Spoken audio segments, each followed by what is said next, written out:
Hello there! Général Kenobi.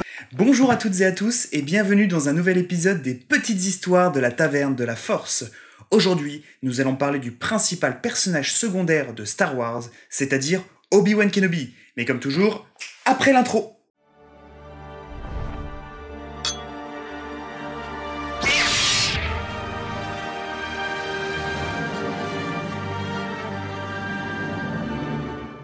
Alors comme vous l'avez vu dans le titre, aujourd'hui nous allons voir pourquoi Obi-Wan est le Jésus de Star Wars.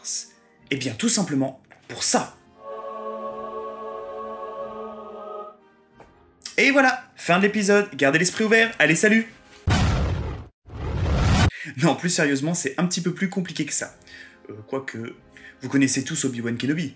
Il s'agit du maître Jedi qui a formé Anakin Skywalker, alias Dark Vador, et qui l'a ensuite défait lors d'un combat singulier.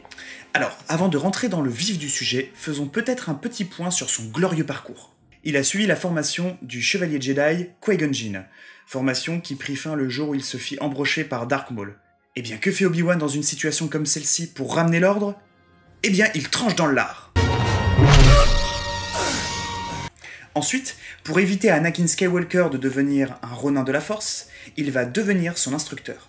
Bon, vous connaissez tous la suite. Anakin pleure, bascule du côté obscur, fait un petit tour à la maternelle Jedi et met fin à la guerre. Une fois de plus, que fait notre très cher Obi-Wan pour rétablir l'ordre ? Il tranche dans le lard.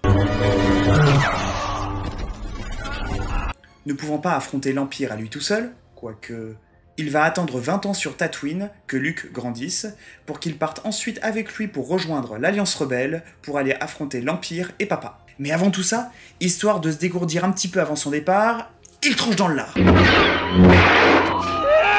Cependant, ça sera la dernière fois, puisque notre très cher Darky va lui faire subir la même chose, quoique... ah non, loupé. Mais son histoire ne s'arrête pas là. Quelques années plus tard, il va revenir à travers la Force. On n'avait pas parlé de Jésus. Il va guider Luke jusqu'à Yoda et il va même lui apprendre que Leia est sa sœur jumelle. Et ensuite, comme tout bon gentil de tout bonne saga, il va dire au revoir entouré de ses amis. Allez, en cadeau, je vous fais un petit récap de ses tranchages de lard. Son lardier, en somme. Allez, ça me fait plaisir.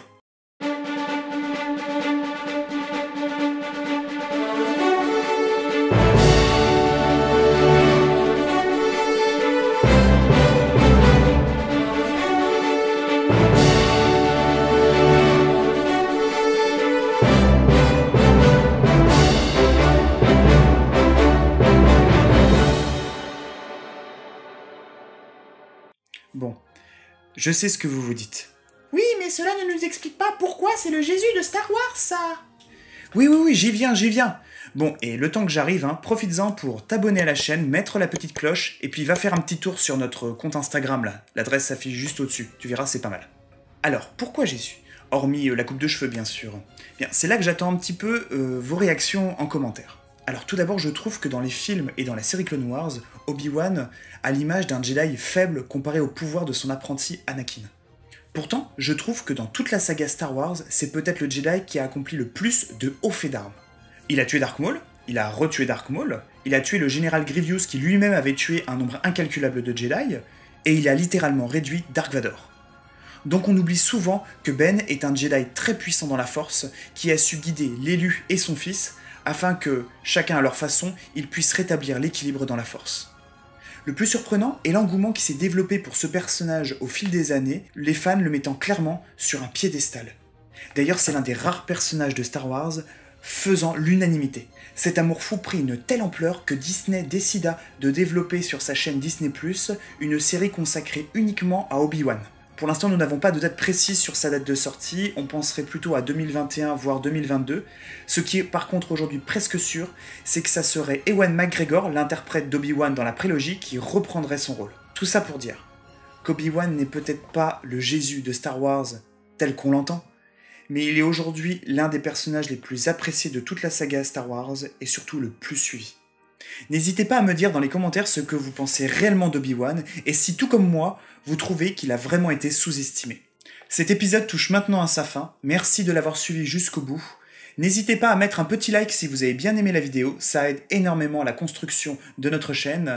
Passez une excellente semaine et comme toujours, gardez l'esprit ouvert. Allez, salut!